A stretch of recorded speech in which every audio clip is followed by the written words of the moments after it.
So the only thing I'm going to say is, yeah, I'm ranting a little bit, but I have the right to rant when an article like this that's going to have a negative impact on health outcomes for hundreds of thousands of people. See, they could have used the same space to actually inform doctors on how to use nutrition correctly. I mean, this is a reasonably big article. 8, 9, 10 pages? 10 pages of text, 9 pages of solid text with their table. If I were given 10 pages of text in the New England Journal of Medicine and they had to limit me to 45 references, you obviously know that I would produce a very dense article talking about everything that I could fit into that much space. But this article was designed from its inception, presumably. So all of this was designed, right?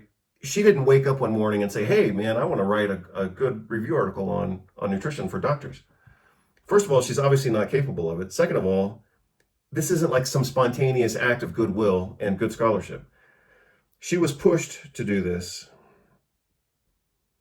by people who knew that she would reach the conclusions that they wanted, just like with Joanne Manson's work. There's no way in hell that she received millions of dollars to conduct the biggest vitamin D studies ever done. There's no way in hell that was, spontaneous and, based on anyone's commitment to science. She was placed in that position. She was given that award because they knew that she would screw it up and come to the conclusion, as much as she tried, that vitamin D doesn't work. That was the goal, that was the intention, and that's what they produced. I have come here to chew bubblegum and kick ass. And I'm all out of bubblegum. Good afternoon, everybody. Dr. Vasquez here, coming to you live. And right now we're going to look at this article that was recently published in the New England Journal of Medicine. Title of this article is Micronutrients, Assessment, Requirements, Deficiencies, and Interventions. Again, micronutrients, assessment, requirements, deficiencies, and interventions. So obviously the part that was missed there was toxicity. They should have included that in the title if they wanted to be complete. The author of this article is Lindsay H. Allen, PhD. She works at the Agricultural Research Service, Western Human Nutrition Research Center, U.S. Department of Agriculture, and University of California at Davis in California. Again, this was published in the New England Journal of Medicine, 2025, March 6 of 2025, so about 2 months ago. So a couple of things, I guess. I don't know who Lindsay Allen is. I looked her up very quickly last night just on my phone, and apparently she's an award-winning government employee, pharmaceutical sycophant, because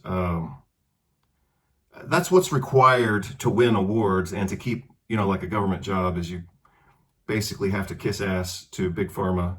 And apparently maybe she's done that in other places, but she certainly does that here. This article is pathetic, and I'll show you exactly why it's pathetic. So, but the fact that this article is pathetic, first of all, it's not a surprise. It's coming from the New England Journal of Medicine. Anybody at the clinician, doctorate level, professional level, I mean, if you pick up an article, or if you look at an article from the New England Journal of Medicine and it's on nutrition, you have to already know it's going to be bullshit. And like every journal has its attitude or its perspective or its paradigm or propaganda. And the perspective, the attitude of the New England Journal of Medicine is it's a very libertarian journal. It drips libertarianism, but more specifically, it drips medical libertarianism. And that is to say, if you were to summarize like the attitude or the perspective or personality of the New England Journal of Medicine, is it basically states with every article and every editorial, we're going to do whatever the fuck we want because we're big medicine. And so you'll find that most of the articles are they're basically advertisements for drugs. I mean, everything that gets published in the New England Journal of Medicine is basically paving the way for drug sales. And it pretty much, anytime they talk about nutrition, it's to make nutrition look bad so they can pave the way for more drug sales. So, like when I saw this article, I just saw it for the first time like 2 days ago, and I just read it last night. And it's exactly what I expected. So again, I didn't know who Lindsay H. Allen, I don't know who she is or who she was or whatever. But this article is almost identical to the tone and the type of articles written by Joanne Manson. So I think Joanne Manson she's either a PhD or an MD. I don't know, and I don't really care that much. But and she does a lot of research. Joanne Manson has done a lot of the big vitamin D studies. But they're the vitamin D studies that are designed to make vitamin D look bad. So her articles are some of the worst. Her research is some of the worst ever published in the field of nutrition, but that's exactly why. See, if you think like I did for many years, if you think that, well, the people who have these positions, they have those positions because they're good, and they get funding because they're good at their job.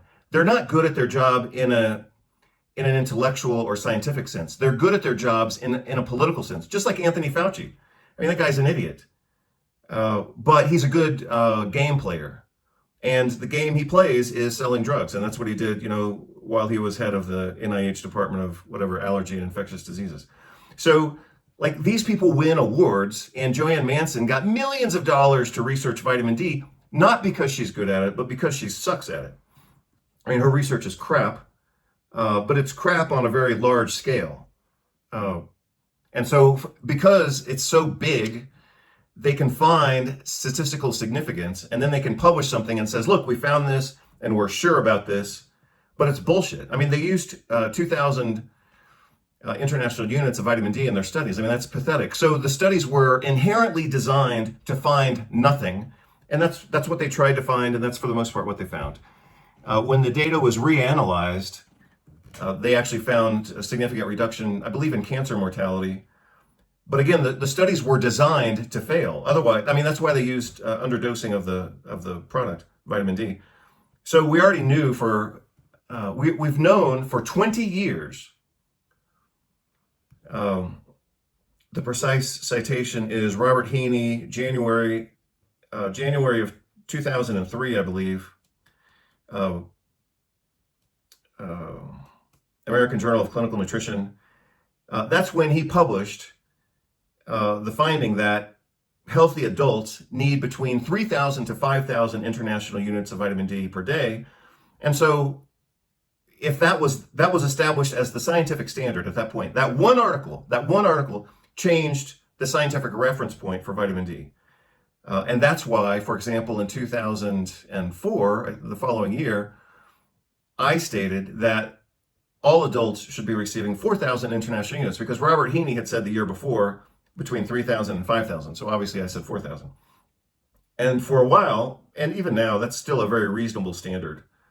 But then why, if 4,000 units was the scientifically proven reference point for supplementation for adults, then why do all these studies use 2,000 units? It's because they're trying to do a half-assed job so they can find nothing. They want to find that it doesn't work. They want to conclude that it doesn't work, because if they were to do the studies correctly and show that vitamin D actually works, then that would solve a lot of problems for people like chronic pain, depression, anxiety, barrier dysfunction, which promotes all inflammatory and allergic diseases, autoimmunity, cancer, and specifically infectious diseases, and most specifically COVID. I mean, the research on vitamin D against COVID, when it was done correctly, was phenomenal. They're talking about like 70 to 80% absolute cure rate of severe COVID. No drug comes close to that, maybe except, I believe, for ivermectin. But I mean, the data was spectacular, and most of it came out of Spain. Last time I looked anyway, most of it had been out of Spain, and then we had one study out of India and one study out of Mexico, but they all showed the same thing. about 70 to 80% cure rate for severe COVID, simply based on the administration of vitamin D. So that's why, like I said before, all of the big medical journals are designed, they're just platforms for selling drugs. In particular, New England Journal of Medicine has kind of a libertarian slant to it. And that's, in some ways, that's fine, but it's medical libertarianism, which is we're going to do whatever the fuck we want, and we'll justify it with the stuff that we write in our journal, and that's the tone of the journal. So for that reason, in order to sell drugs and to do whatever the fuck they want, they have to make nutrition look bad, and that's what they do all the time. And so that's what I expect from this article. I have to read it with an open mind, and of course I did. And again, I don't know who this Lindsay Allen person is, except that I Googled her on my phone and found out she's an award-winning, puppet for industry, apparently. And that's proven. I know that sounds harsh, but I don't care. That what I just said is proven by this crappy nutrition review article. So, for example, in the real world, or in a real world, or in a realistic world, or in a world that works, I should be able to look at an article like this and say, "Wow, this is going to be great. I can't wait to read this." That's what I'd like to say, except for the fact that it comes from the New England Journal of Medicine. Two other things that made me suspicious. So again, I've been looking at research for 30 years. So again, if I see an article in the New England Journal of Medicine talking about nutrition, I already know it's going to be bullshit. The other thing is, with all due respect for whoever Lindsay Allen is, she's a PhD. She's not a clinician. An article like this should at least be co-authored by a clinician who actually knows what the hell they're talking about. So what you would expect from somebody, I mean, this is kind of a generic statement, and maybe it doesn't apply to everybody, but I think it applies most of the time, and it apparently applies here. An article like this should be written from a clinical standpoint. New England Journal of Medicine is a clinical journal. It should be written, or at least co-authored, by a clinician who knows something about nutrition. But it wasn't. She's a PhD, which means she just looks at research, but she doesn't have a clinical perspective, and that's very obvious in the article itself. I think maybe that's all I was going to say. New England Journal of Medicine is going to be anti-nutrition no matter what.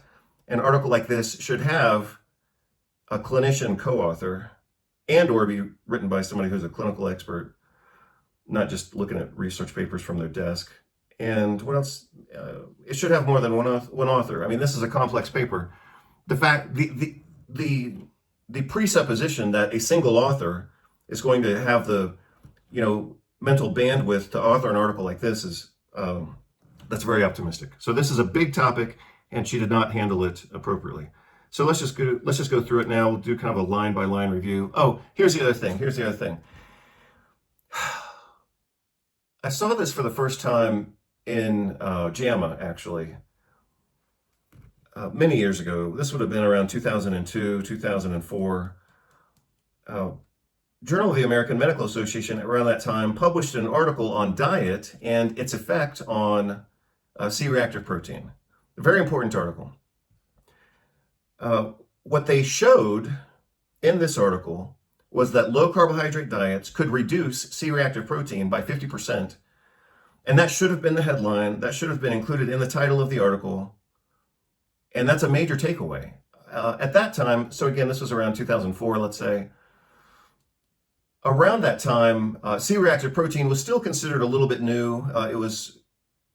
Now it's, of course, very standard for a marker of systemic inflammation. At that time, it was somewhat new. So when they had a new finding regarding a somewhat new laboratory test, and it was of major, major clinical importance, they should have declared that very clearly. And what was impressive to me was that the summary of that article, I'll have to look it up, of course, but the summary of that article in the abstract stated something like this. They stated, this research proves that something like physiologic adaptation within dietary norms modulates whatever. Physiologic adaptation, I think, was part of the phrase that they used. Again, this was more than 20 years ago, so I'm kind of, pulling it out of the air. But the point that I'm making is they had a golden opportunity to change public health policy to change clinical practice to declare to the entire world that low carbohydrate diets produce a beneficial anti-inflammatory effect. And they fucked it up by, they did that intentionally because they don't want to advance the paradigm. And this article, again, does a good job of doing that.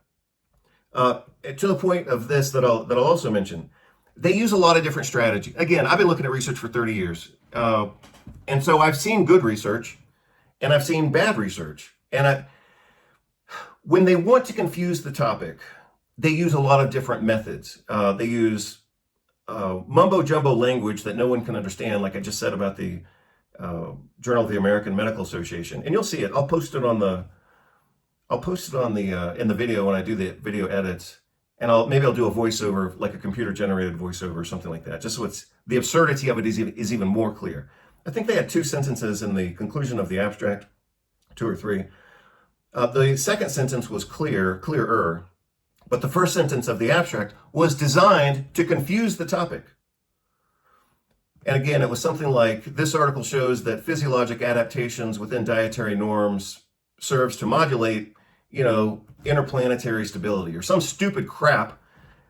It's designed to be confusing. It's designed to confuse the topic and make it repulsive. Conclusions: changes in dietary composition within prevailing norms can affect physiological adaptations that defend body weight. JAMA 2004. Conclusions: changes in dietary composition within prevailing norms can affect physiological adaptations that defend body weight. Conclusions: changes in dietary composition within prevailing norms can affect physiological adaptations that defend body weight. It's designed to be confusing. It's designed to confuse the topic and make it repulsive. And that's what they did. Scientific American did something a little bit similar I think it was 2015. They published an article that was so bad, I actually felt damaged after I read it. So here's the point that I want to make, and then I'll get into this, and we'll do kind of at least a paragraph by paragraph review. And what I noticed in this article is that I'm just going to say this my way. It's my Saturday. I get to do my videos my way, so here it is. They fucked up the formatting of this article to make it even more complicated, right? So again, this article should be a pleasure to read. It should be accurate. And I, for example, as a clinician or somebody who's been reading research on nutrition for 40 years now, because I started when I was about 14 years old. That's when I started reading nutrition books. I should be able to read an article like this and get something of value out of it, and it should be, a decent experience, not without some effort, but it should be clear. And what I noticed, and you'll see it as I go through this, because it's going to screw up the recording of this video. What I noticed is that they screwed up the formatting of the table so that you have to turn your head sideways to look at the table when it wasn't even necessary. The table isn't even full. So, if it was a really full table and they were trying to conserve space, then yeah, I could see, okay, well, you had to put it sideways to, squeeze out every possible, millimeter. But the table's not even full. So they put it sideways, in my opinion, because they want to fuck this up. They want to confuse this topic. They want to make it repulsive. And part of making it repulsive is making it difficult to read. You're reading the page and then you have to turn your head this way. But even worse is they don't even define the terms that are used in the table.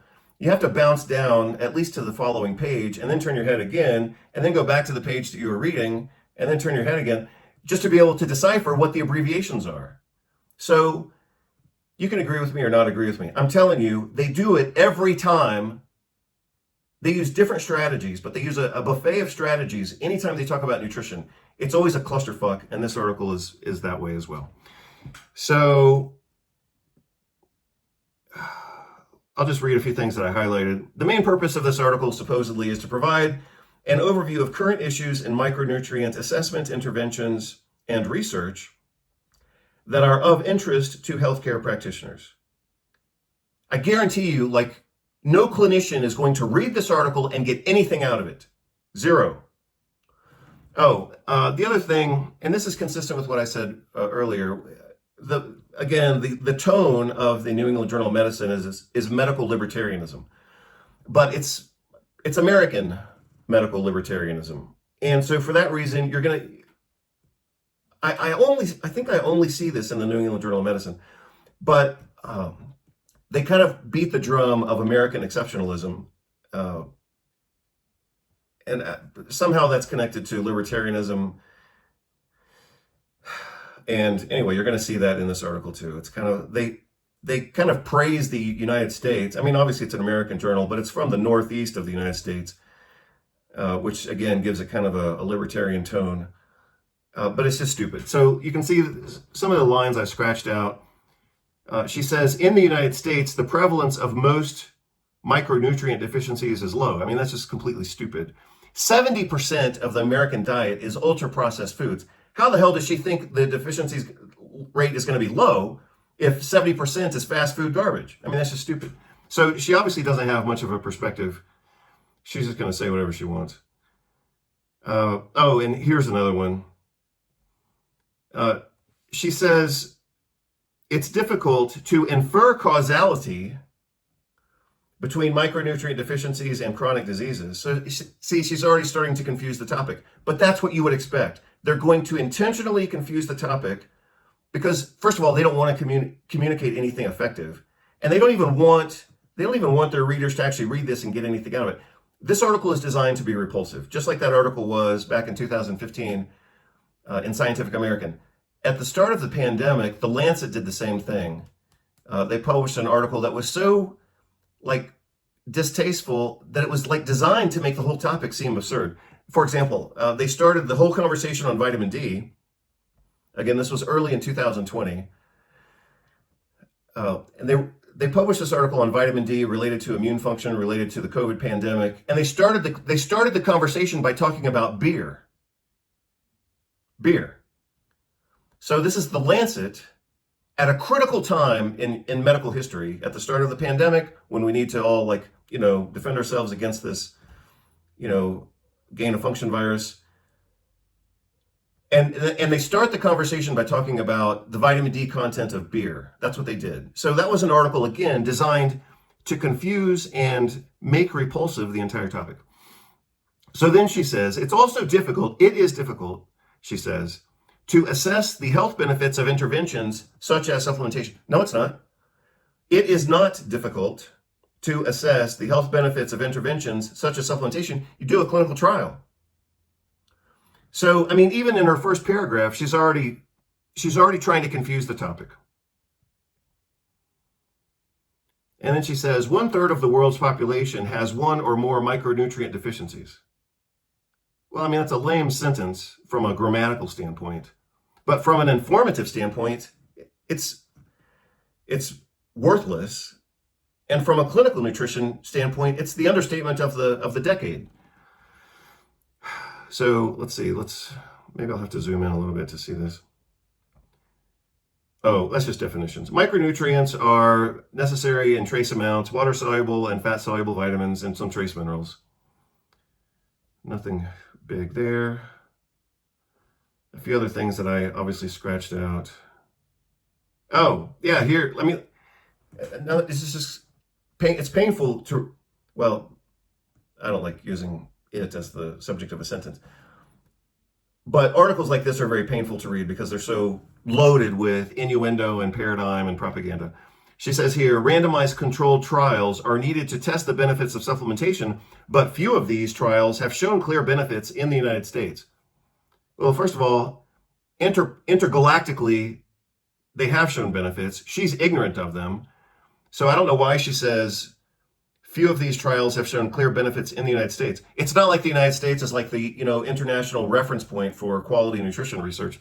So I don't know why she says that. But again, that's the libertarian American exceptionalism slant of the New England Journal of Medicine. Take it or leave it, but there it is. So a few definitions here, but it doesn't help the conversation very much. So here's what I mentioned earlier.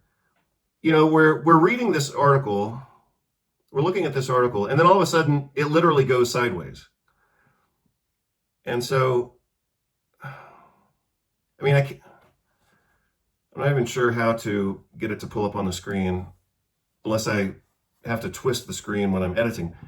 Let's see what I can do. I'll just do this for now, and then I'll have to screw it up. I'll have to unscrew it later. Okay, so here we are looking at this table. So first of all, the way that I was taught, so my mentor for my first big paper was actually good at what he did. And one of the things he taught me was, he said, don't ever put something in a table that you haven't already explained in the text. And so this is an example of kind of breaking that rule.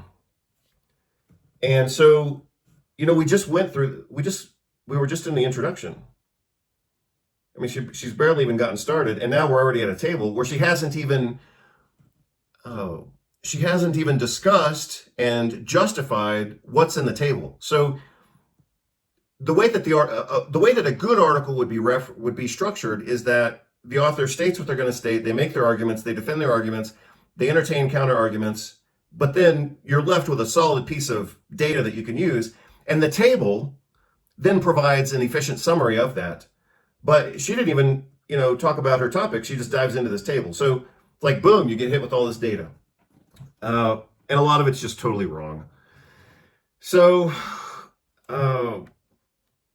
for example, I mean, look at the second line. Let's see. Well, see, there we go, screwing up this thing again because of the format. See?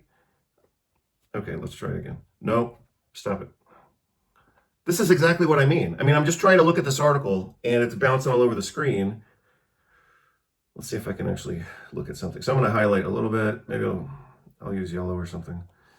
Let's look at the second line of this where they talk about vitamin D.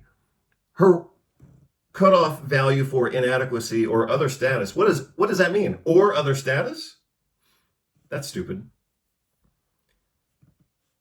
But her data is completely wrong. 30 nanomoles per liter.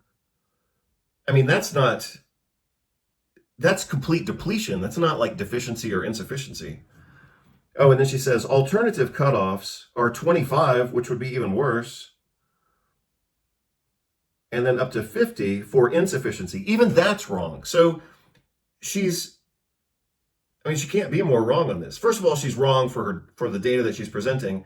And then when she posts her comment on to kind of correct herself or give herself some cushion, even that's wrong. So up to 50 nanomoles per liter for insufficiency, which she hasn't even defined. Again, that should have been defined and defended within the text and then summarized here. So she hasn't done any of that. But it's totally wrong. I mean, that's, like I said before, no clinician is going to be able to read this article, get something good out of it, and be a better doctor tomorrow. It's not going to happen here. A good doctor would read this article, feel frustrated, be misinformed, and then not know what the hell to do tomorrow. That's the purpose of this article. For vitamin E, she says the measurement is serum alpha tocopherol. Are you kidding?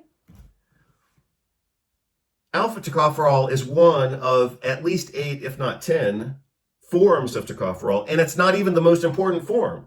So, I mean, it's just wrong. Alpha tocopherol would only serve as a marker of tocopherol status and somebody who's taking alpha tocopherol as a supplement, and that's not even the preferred form of tocopherol, of vitamin E. So overall, looking at this article, you can see, or you can feel it, or you can taste it, or you can smell it, or whatever. This article is about 20 or 30 years out of date. And it's not even close to being near the current medical science. So for B1, she says you have to look at ETK activity. Well, let's assume that we weren't born knowing what ETK is, and then you have to go decipher it on the next page. Yep. So erythrocyte transketolase, that is the standard historical test for B1 status, but it's certainly not the only one. But again, the point that I've already made now at least 2 or 3 times is that most doctors with no training in nutrition aren't going to be able to look at this and understand it except by hassling themselves to go look at transketolase and figure out what it is. She had plenty of space here. She should have just put it here. So abbreviations are used properly to avoid, a bunch of mumbo jumbo repetition, and also, of course, to save space. She hasn't even introduced the topic And she certainly doesn't need to save space because there's a lot of empty space in this table. So this is just poor formatting. But again, it's always going to be poor formatting that's convenient to clusterfucking the topic of nutrition and therefore supporting the medical paradigm.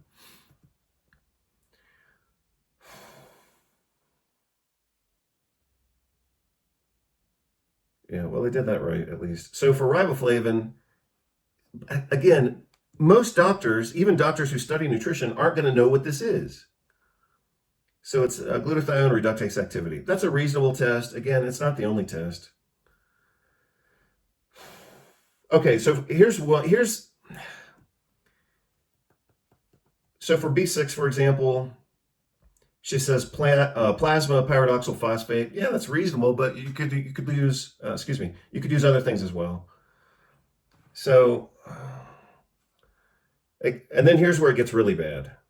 When she talks about folate, she makes almost no mention of homocysteine. So here she talks about homocysteine, and her reference range is way too high.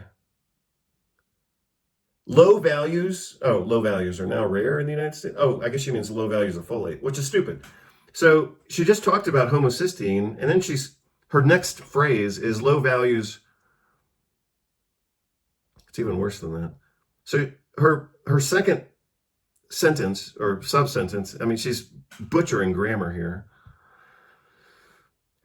So she starts by talking about serum folate, then she goes to homocysteine, and then she goes to serum B12. And then her third sentence is low values are now rare in the United States. Low values of what? Of folate, homocysteine, or B12. So anyway, this is bad grammar.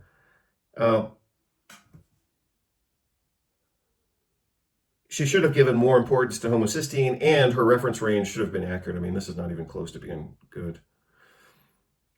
For B12, she talks about using a serum B12. I mean, that's arguably the worst test, and her interpretation of it at 221 picomoles per liter. I mean, that's just totally absurd. The cutoff should be at least 600, not 220. And I don't know how she came up with 221. Oh, and then in her comment, she says, levels less than 150 indicate deficiency. By the time you get to 150, you're dead and symptomatic, and you probably have permanent brain damage. So how the hell does she get to 221? I mean, they're just making up these numbers. But again, it's bad nutrition. It's a bad representation of nutrition science when an article like this, which should be easy to read, a pleasure to read, just becomes such a joke. Look at her comments on serum iron. So ferritin, of course, is the correct test. But she doesn't even talk about, it's just horrible. It's horrible to the point where, like, it just gets exhausting that they can be so totally incompetent. So again, here she talks about 30 micrograms per liter. And then in her comments, she talks about 10. Well, those are both too low. A better number would be, sorry, I'm trying to make a highlight here. A better number would not be 30, and it certainly wouldn't be 10. It'd probably be between 40 and 80 would be much more reasonable. Up to 120. So, she's not even going to touch on the fact that some people need higher levels. And she makes no mention whatsoever of iron overload or hemochromatosis. So, I mean, this is a very poorly written, and it's a very low-level academic, non-clinician review article. So, for example, if I were still teaching nutrition at the graduate level, or if I were still directing a nutrition program, and a student turned in a paper like this, I wouldn't pass them, even at the master's level, let alone a PhD level, let alone an article in the New England Journal of Medicine for clinicians. I mean, this is an inadequate performance for a doctorate level professional. Plasma zinc, serum zinc is reasonable. I think that number is way too low, but I'd have to look at the units to make sure, because I use different numbers, but it may be because of different scientific units. And obviously, zinc is a an area where we have lots of different tests. You've got red blood cell zinc, you've got white blood cell zinc, you've got hair analysis that we used to use, 20 years ago. But plasma zinc is reasonable. It correlates with deficiency, it correlates with depression, it correlates with inflammatory disease. So yeah, it's fine. It's not unreasonable. All right, so I'm going to go back. Let's see, I think I have to straighten out the article, or I guess no, it's already straight. So yeah, this article is pretty bad. But again, that is what you would expect. Again, my comment here, she still appears to be back in the 1980s, which, gosh, that's 40 years ago. Oh, here's the other thing that I comment here with regard to folic acid that she's talking about. Yeah, most doctors who use, any doctor who's a clinician who knows about nutrition wouldn't use folic acid these days. I mean, nobody uses folic acid in clinical practice anymore. But apparently she doesn't know that. So I think we gave up on folic acid, I don't know, 10 years ago? About 10 years ago, 10 or 15 years ago. So she doesn't even know that nobody's using folic acid.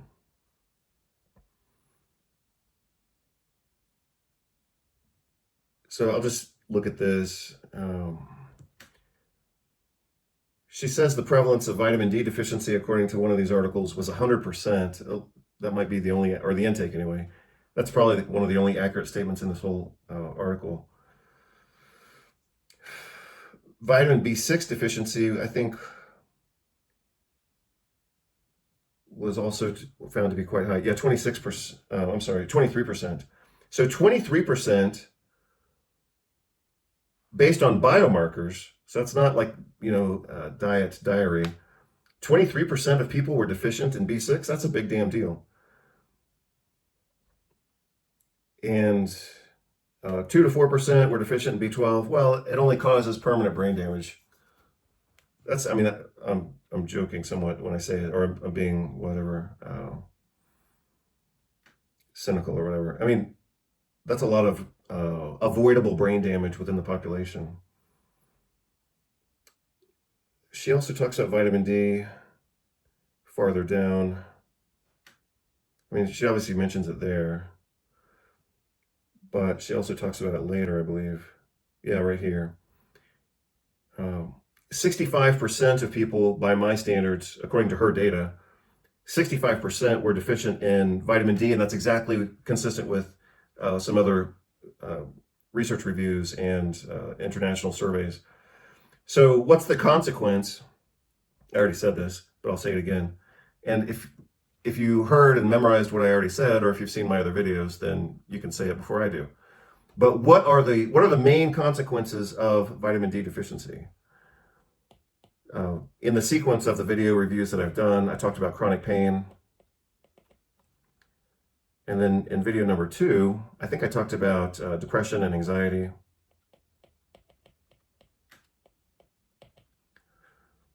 And then in number 3, I may have talked about barriers at that point. So it has to do with allergy, systemic inflammation, but also autoimmunity. And then I might have talked about inflammation and coagulation. And then number 5, I talked about antiviral and anti-infectious diseases, anti-infectious effects. Specifically antiviral, and more specifically anti-COVID. So you can see why a journal like New England Journal of Medicine would want to confuse this topic, because they make money off the fact that 65% of the American population is deficient, because that's how they sell drugs for pain, drugs for depression, drugs for anxiety, drugs for allergy, drugs for autoimmune disease, drugs for, again, inflammation and cardiovascular risk, antibiotics, antiviral drugs, vaccines. So that's exactly why they have to keep the topic confused, is because that's where they make their money. And I'm more clear about that all the time. It might sound cynical, but it's just the facts of life, you know. I mean, the medical profession makes its money off of a sick population. So they are therefore incentivized financially, socially, professionally to keep the population dumb and fat and lazy and disinterested, just like politics. The best citizen in politics is one who doesn't care and is burnt out and disinterested. Because then you're out of their way. You're not a participant. And what medicine wants are sick participants. They want people who can't dig themselves out of their illness hole, so to speak. So this was kind of a ridiculous statement here. I don't know why she's citing a paper from 2018. I mean, that's a little bit stale by now, especially from the Academy of Nutrition and Dietetics. Who cares? She also quotes the World Health Organization in this article, and that shows you her allegiance, right? I mean, no one of any respectable level of intelligence would quote the World Health Organization at this point in the game without a caveat or some type of qualification. World Health Organization has zero credibility. And so the fact that she's referencing them as an authority, that shows you the game that's being played. So anyway, I got a little bit of a kick out of this sentence. Micronutrient supplements are warranted only, is what they're trying to say, when requirements are not being met through diet alone. And who would that be? That would be those with increased requirements due to growth. Okay, so that's young people. She also talks about also due to aging, so that's old people. So we've got young people, old people, people with chronic disease. That would include obesity, by the way. And I think 70% of the American population now is considered overweight or obese. So that's 70% of the population. Medications, just about everybody's on some type of medication. Malabsorption, you could find a lot of that if you look for it. Pregnancy and lactation. So this is just about everybody. So, they start off trying to say, oh, well, you only need to take supplements if you have increased needs that can't be met by diet. 70% of the American diet now is junk food. So you've got 70% of the population living off of a junk food diet. The other 29% are on, marginal nutritional status. And then you add young, old, malabsorption, pregnancy, lactation, chronic disease, and medication. That's just about everybody. So they start off trying to make it sound like, oh, well, you don't need to take those supplements unless you are in one of these categories. But just about everybody's in one of those categories.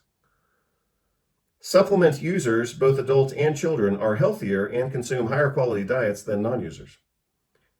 So that's a little bit of what's called a healthy user effect, so to speak. But it's also supportive of the fact that the vitamin supplements actually work. So here's what I had mentioned. I alluded to this previously. Updated meta-analysis suggests, it's always going to simply suggest, even when they've got, great data. So again, like I've said before, if they do a clinical trial showing benefits of nutrition, they're going to couch it and kind of protect that implication within a bunch of suggestions and soft data and, oh yeah, well, we're not sure. And that's what she's doing here. And updated meta-analysis. So when they reach the conclusion that vitamin supplements don't work, then they're sure about it. This proves unequivocally, this was just published a few years ago, back in 2018. 2018 was a bad year for nutrition research. That's when some of this BS got published. And they said, we're sure that vitamin supplements don't work. Whenever they show that vitamin supplements do work, then they say, oh, well, we're not sure, but the data shows a trend toward positive outcomes. I didn't look up the reference, but we're going to look it up right now. I'm pretty sure this is going to be Joanne Manson that she's citing here. The vitamin D supplementation reduced total mortality from cancer by 25%. I mean, that's huge. So let's see. That was study number 22.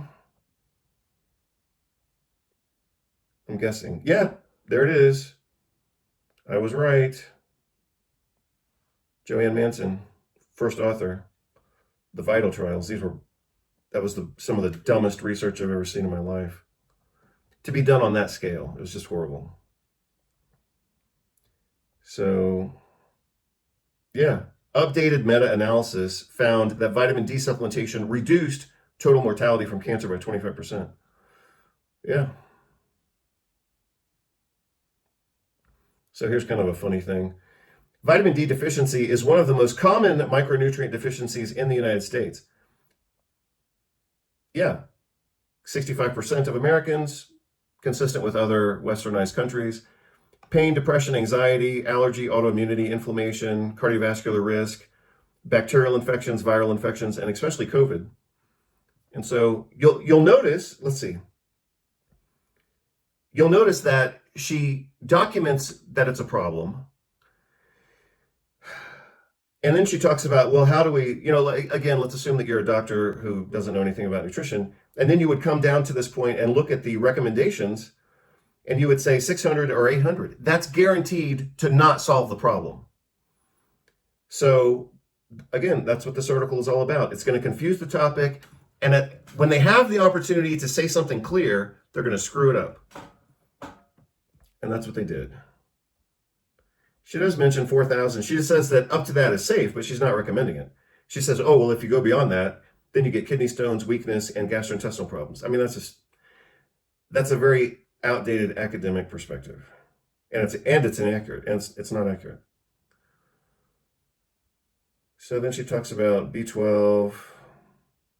Oh, well, here's something that I said was pathetic, and it is pathetic. It's horrible. It's horrible.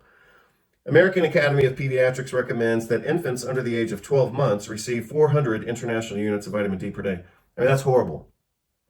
So we've known now, I think, an article was published in The Lancet showing that infants under the age of 12 months, that's a bit redundant, but it's accurate, who received 2,000 international units had like an 80% reduction in autoimmune diabetes. From that point forward, that should have been a reasonable standard for clinicians to act upon. And again, I think it was 1991 when that was published. I mean, it was a miraculous article based on 30 years of data. Spectacular article. And again, they concluded 2,000 international units. So why does the American Academy of Pediatrics recommend 400? Because they don't want it to work. They don't want it to work.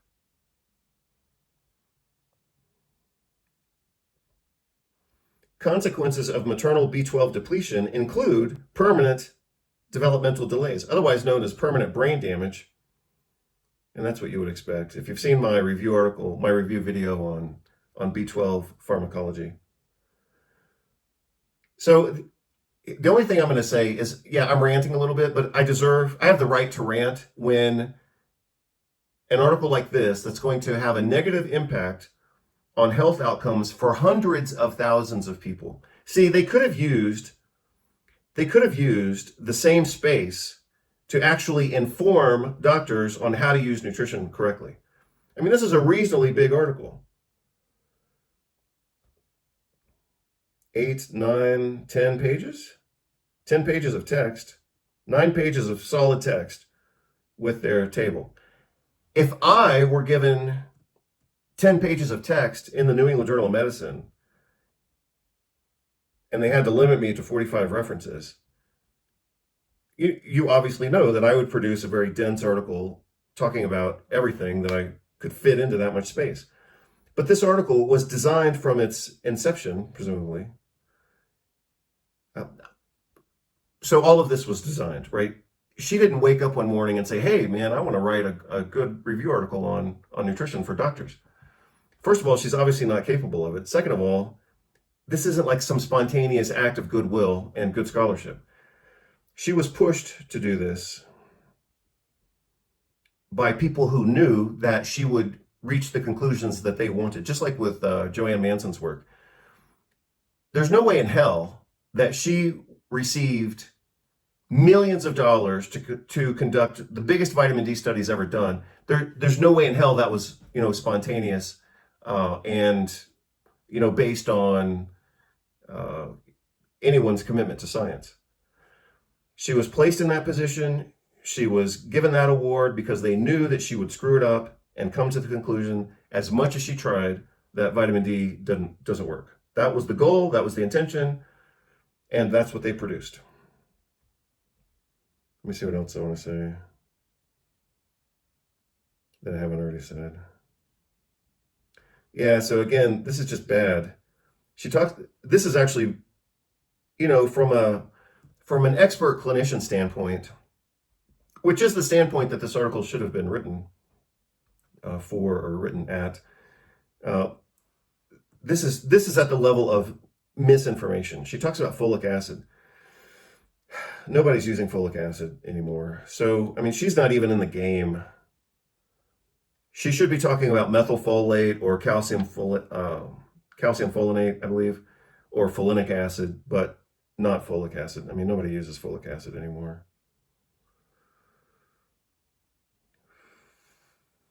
Let me see if I want to. Oh, yeah. So here's where she quotes the World Health Organization. I mean, and even what she quotes from the World Health Organization is stupid. World Health Organization has recommended multiple micronutrient supplements during pregnancy, but only within the context of rigorous research. Well, first of all, what is rigorous research? I mean, it's just stupid. It should have said in the context of research, or in the context, as they said here, of rigorous research. I mean, that's just stupid. Who are they to say what is research or not? And who are they to say what the limit on the use of nutritional supplements is? I mean, World Health Organization has zero credibility anymore. Oh, look. Supplementation with vitamin A in preschoolers reduced mortality by 34%. Well, another document that I accessed, actually from the World Health Organization, said that vitamin A deficiency was responsible for more than 400,000 unnecessary deaths per year. Now, obviously, if we applied vitamin A to like the COVID pandemic and autoimmunity and things like that, like I talk about in my book, then, well, infectious disease and autoimmunity, then, we'd be in the millions per year, I'm sure. But even conservative estimates are that supplementation with vitamin A in preschoolers reduced mortality by 34%. Vitamin A is definitely one of the unsung heroes of nutrition, even now. So that's it. That's all I have to say about this otherwise horrible article. I knew it was going to be horrible, and it fulfilled my expectations. So again, this was actually shared to a group, and I appreciate that. But any doctor, even a conservative regular doctor who's doing whatever thoracic surgery, any doctor who's reading research and spending the time to look at articles and share them should know that New England Journal of Medicine is a propaganda tabloid, basically. Their personality is that of what I call medical libertarianism, which is we're going to do and say whatever we want so that we can do and say whatever we want. Coming from the Northeast of the United States, New England, you could expect it to be slanted with a little bit of American exceptionalism, and you can maybe see some of that if you want to. In the United States, because the United States apparently is so great, the prevalence of most micronutrient deficiencies is low. I mean, that's not even an accurate statement, but it's inaccurate, in a way to kind of glorify what is she trying to do here? Glorify the nutritional exceptionalism of the United States. I mean, it's not even, that's a joke. The United States has the worst health outcomes of any industrialized nation, except they pay, 4 times the price or more. So anyway, I've said everything I want to say. I won't repeat it, but it's just horrible. Oh, here's another thing. This is important, actually. Yeah, so here she says it again. Micronutrient deficiencies, especially those identified on the basis of laboratory assessment, are generally uncommon in the United States. I mean, maybe she's never been out of the United States except to maybe give a conference or something, but she has no idea what she's talking about. But you'll also see how that conclusion can be reached from a structural approach or a strategic approach. And the strategic approach to support that statement is to use the wrong tests or to use the wrong cutoff values, which is exactly what she did in her table. So whether she knows it or not, she's using inaccurate testing and inaccurate numbers to reach an inaccurate conclusion. Here's what I said before. Randomized controlled trials are needed to test the benefits of supplementation, but few of these trials have shown clear benefits in the United States. Well, she doesn't need to say in the United States, because again, the United States is not some, magical paradise for excellent healthcare and nutrition. So United States or not, that doesn't need to be stated here. And furthermore, her statement is incorrect because the benefits have been proven.